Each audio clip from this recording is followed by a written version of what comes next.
Vous savez que l'année dernière, au mois de mai, on a lancé une plateforme qui s'appelle Collably. Mhm.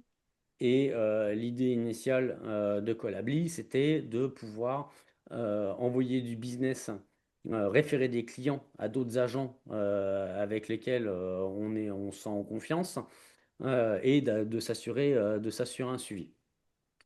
On a travaillé sur un pivot, et puis c'est vous qui m'avez donné l'idée tout au long de l'année d'une situation où vous vivez tous ou presque tous. Mis à part des grosses agences qui ont peut-être 80 mandats en stock, on a 3, 4, 5, 8, 10, 15 mandats, mais en fait assez peu de propriétés comparables. Et que vous avez un mandat, vous le mettez en pub, il y a l'acheteur qui appelle sur la pub, vous faites votre découverte, ou au téléphone, en Zoom ou en physique, vous faites la visite, et puis il n'y a pas d'autre mandat à faire visiter à ce client-là. Et puis là, vous faites votre suivi, et puis lui vous ghost. Ça parle à qui ça? De se faire ghoster? Personne ne se fait ghoster. Ah, c'est bien, mais vous avez des trous de mémoire. Et puis, vous êtes là en train de vous taper sur la tête de, putain, c'est pas possible, il me rappelle pas. Pendant ce temps-là, l'acheteur qui dit, ouais, je vais vous rappeler, bah, lui, il continue à visiter avec d'autres agences, et puis bah, il achète, il achète ailleurs. Euh, Factuel.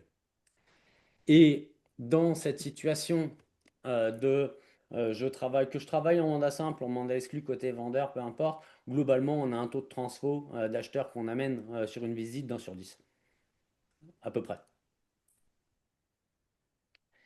Et pourtant, il y a des solutions qui seraient possibles, c'est de trouver des propriétés comparables. Mais pour ça, ben, il faut contacter d'autres agences pour se faire des intercabs. Par exemple, il y a Nadia et puis il y a Sébastien qui sont dans le même secteur, qui se sont rapprochés. Parce que ils travaillent en bonne intelligence, mais il y en a plein qui sont pas toujours open à le faire. Et puis, ça prend du temps. Parce que moi, comme je vous dis, je vous ai dit de nombreuses fois, c'est si vous avez un mandat, regardez ce qui existe sur un même secteur, d'anticiper les propriétés qui sont comparables à celles que vous avez à vendre, d'appeler les agences en leur disant, voilà, j'ai telle propriété, je vais la faire visiter, je voudrais faire visiter les vôtres. Mais la vérité, ça prend du temps. Pourtant, il y a des solutions qui existent. Il y a qu'on soit chez IAD, Safety, Century, peu importe, les intercabinets au sein d'un même réseau, les partages de mandats au sein d'un même réseau, ça existe. Donc les gens sont open, hein, les pros sont ouverts à faire, à collaborer. Mais aujourd'hui, qu'est-ce qui se passe? C'est que ça se fait toujours au sein d'un même réseau. Il y a Century qui fait ses intercabinets, il y a IAD qui fait ses intercabinets, il y a Safety qui fait ses intercabs, etc. Les autres options qui existent, c'est la MEPI, qui fonctionne en fichier partagé. Mais la MEPI, alors, mis à part les barons qui peuvent même fermer les portes à leur père, ça peut être compliqué. Mais la MEPI ferme la porte aux mandataires. C'est ballot quand même parce que c'est quand même les mandataires font autant de ventes que tout le reste de la profession. Mais il y a une guerre de clochers.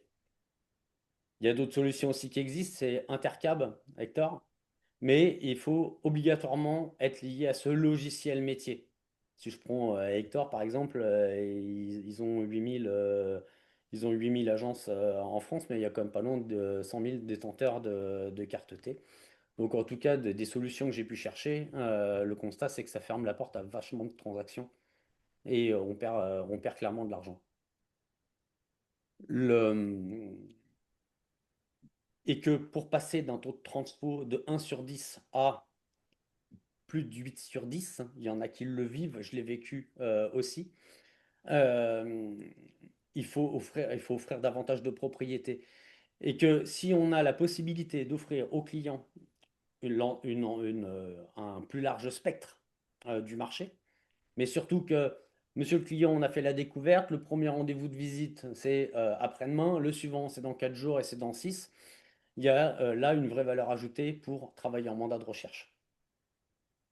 Je sais que le mandat de recherche, il n'est pas très populaire encore en France, mais qu'on ne travaillerait pas sans mandat avec un vendeur. Finalement, on voudrait travailler très généreusement et gratuitement avec les acheteurs. Il y a un truc qui me dépasse, hein, mais c'est un autre débat. Et que ça permet, que si on a cette vraie valeur ajoutée, ça permet de bâtir un partenariat avec ses clients. Et que si on a plusieurs propriétés à faire visiter à un même client, ça lui permet de construire ses références de marché et d'éliminer, d'éliminer plus rapidement les propriétés qui ne lui conviennent pas. Et que là, finalement, on augmente son nombre de ventes. Tout ça pour dire quoi? C'est que l'idée, c'est un MLS à la française. Alors le MLS, hein, ça fait kiffer tout le monde en France, hein, mais en fait, il n'y a personne qui le comprend. Parce que, sauf s'ils ont lu dans un truc, dans un bouquin, mais pour le vivre depuis 20 ans, la mécanique qui est en arrière et la philosophie, je la comprends plutôt bien. Qu'en Amérique du Nord, le MLS fonctionne parce que c'est obligé par rapport à une loi. Mais en France, il n'y a pas de loi par rapport à ça. Mais que ce qu'on avait fait initialement avec Colably, donc avec des agents immobiliers pour se créer un réseau de confiance, c'est sans barrière de réseau, c'est peu importe la marque, pas de compétition, et puis il y avait aussi pas, on n'a pas d'obligation de logiciel métier, c'est un truc complètement indépendant. Là, vous êtes d'accord jusque-là? Je suis clair? Cool. Parce que quand on a lancé Colably, ça a plutôt bien marché dès le mois de mai. Il y a 205 agents qui sont inscrits, 95% qui sont en France. Mais le constat qu'on a fait, c'est qu'il y a une faible utilisation. En fait, il y a quelques références qui ont été envoyées, mais pas tant que ça. Mais renvoyer du business à d'autres, en fait, c'est un problème de riche. C'est qu'on a trop de business. Mais que la situation qu'on a aujourd'hui, c'est pas un trop de business. On voudrait déjà closer ce qu'on arrive à closer, qu'on voudrait closer. On est d'accord avec ça? Colably, initialement, c'était donc la possibilité de se créer son propre réseau de partenaires. Maintenant, donc sur la partie de gauche, où c'était un répertoire d'agents, imaginez que ces petits pictos de répertoire d'agents, maintenant, ça devient des propriétés. En gros, c'est comme n'importe quel, prends l'exemple de Se Loger, c'est Se Loger, mais Se Loger, c'est business B2C. Mais là, c'est uniquement B2B. Vous trouvez les propriétés, comme dans un site internet classique. Vous créez les alertes pour votre propre client, parce que vous pouvez trouver les propriétés tout de suite, mais ça peut aussi des fois prendre plus de temps et vous assurez votre suivi. Ensuite, bah, vous faites les demandes de visite à l'agent qui a la propriété. Vous allez visiter, puis vous closez le deal. Bien sûr, vous pouvez publier vos annonces. Alors, il y a plein, vous pouvez mettre plein de trucs, hein, plein de photos, des descriptifs qui sont assez sexy. Un point important qu'on a décidé déjà, c'est que ça serait uniquement le code postal, mais pas l'adresse, pour anticiper au cas où des fuites de données. C'est quelque chose qui peut être la technologie, des fois c'est capricieux. Et comme je vous l'ai dit, ça reste uniquement B2B et ce qu'on avait déjà fait initialement, donc à savoir le répertoire des agents, celui-là il resterait fonctionnel. D'accord? Histoire de ne pas perdre tout le travail qu'on avait fait ensemble. Bah, vous pouvez cliquer le QR code. Là, en fait, nous, on a besoin de votre avis sur plusieurs questions. Donc, les questions, vous les avez dans le questionnaire. D'abord, en y allant sur des questions sur les incontournables. Parce que c'est innovant pour la France, d'accord? Et on a besoin de comprendre un certain nombre de choses. La première question qu'on vous demande, en fait, c'est quelles sont les fonctionnalités qui, d'après vous, seraient indispensables à trouver dans un tel outil. Mais ça serait quoi les fonctionnalités? Par exemple, de votre propre expérience, dans vos propres organisations, quelles sont les fonctionnalités que vous aimez bien dans les outils que vous utilisez. Par exemple, que ce soit chez Safety, que ce soit chez IAD, ou que ce soit par le biais d'une collaboration intercab avec la MEPI, ou etc., etc. De qu'est-ce qu'on doit retrouver forcément dans cette plateforme pour que ça soit bien. Deuxième question, c'est qu'est-ce qui ferait que tu serais super motivé à utiliser un outil comme celui-là? que tu te dirais, oh, franchement, je peux pas passer à côté de ça. Parce que là, vous êtes les premiers à qui j'en parle. Après, je vais aller chercher aussi d'autres avis pour avoir, je dirais, au moins une vingtaine de réponses pour avoir quelque chose d'assez étayé. Dans cet élément-là, qu'est-ce qui ferait que jamais de la vie tu l'utiliserais? En gros, ça serait quoi le truc qui te bloquerait de faire, d'utiliser ce genre d'outil? Donc là, c'est vraiment des éléments euh, où il y a des fonctionnalités, mais il y a aussi des éléments plus subjectifs. Parce que le problème avec la France, et puis les Français, et puis je suis aussi un peu français, hein, à moitié, mais la meilleure moitié, euh, c'est que dans le business, en fait, historiquement, c'est ma maison, mon terrain, ma clôture. D'accord? C'est mon agence, mes quatre murs, et puis ça reste chez moi, et puis pendant des années et des décennies, il y a peu de collaboration. Et que le truc, ça s'est distillé dans la tête. C'est que ma maison, ma terrain, ma clôture, c'est dans la tête aussi.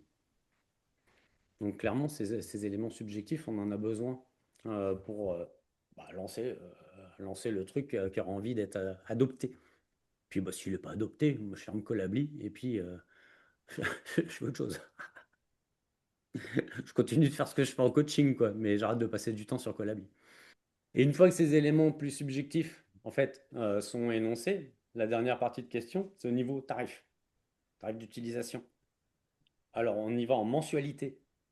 On parle d'abonnement. Que si c'était le truc était tellement pas cher, tu te dirais, c'est sûr, c'est de la merde.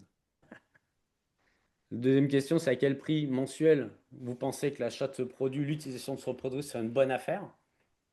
Ensuite, ces mêmes questions, c'est ouais, c'est quand même un peu cher, mais je regarderai quand même.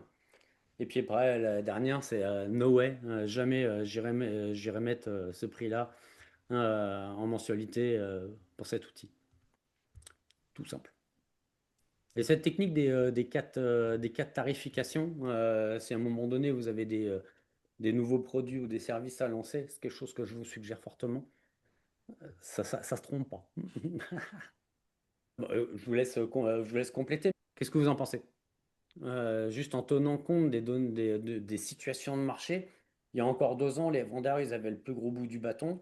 On voit bien, et donc là, ça se vend en 24-48 heures à 1000% du prix, machin, on est tous des kings. Mais quand les acheteurs mettent plus de temps, visitent davantage, etc., qu'il y a un petit peu moins de mandats, que c'est plus dur de les avoir, parce que le marché il est passé dans le camp des acheteurs, et ben là, il y a une opportunité de créer des alliances, parce qu'on veut chercher des solutions pour se faciliter la vie.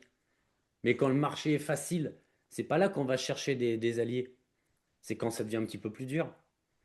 Donc là, il y a réelle opportunité pour que les systèmes de collaboration qu'on peut trouver en silo dans un même réseau, qu'on puisse créer des passerelles pour travailler d'un réseau vers un autre. Alors que dans la vraie vie, on est capable de le faire parce qu'on se connaît, etc. Mais quel est l'outil qu'on pourra avoir comme effet de levier? De ne pas avoir faire 1000 sites ou aller appeler 1000 agences pour aller trouver des propriétés. Là, en quelques clics, on est capable de trouver des propriétés qui peuvent fonctionner pour son propre client. C'est chouette. Le 4 février, je vais faire un live motivation durable et résultats concrets. C'est une conférence que j'ai donnée la semaine dernière à Montréal et puis franchement, ça a été super bien reçu. Je vais la redonner. Alors si parmi vous, il y en a des fois qui ont un peu des up and down de motivation ou des fois un manque de clarté ou parce que on passe de je suis à fond puis après je ne vends plus rien. Mais d'arrêter de vivre ça comme une douleur. Moi, je vous partageais moi comment je m'y prends, et que ça se passe bien ou que ça se passe pas comme je veux. Et puis je vous assure, tout se passe pas dans ma vie comme je veux, hein. Mais comment je fais pour garder le cap? Alors ça peut être une bonne piqûre de rappel, puis ça peut faire du bien, puis vous donner vraiment des bons tips. J'ai une faveur à vous demander en fait, c'est est-ce que vous pourriez le partager? On a déjà une dizaine d'inscrits, mais j'aimerais bien en avoir, je sais pas moi, 50, 60, 70. Partagez-le, ça fait du bien, ça met la patate, donc c'est cool. On est là pour vous, et puis on continue.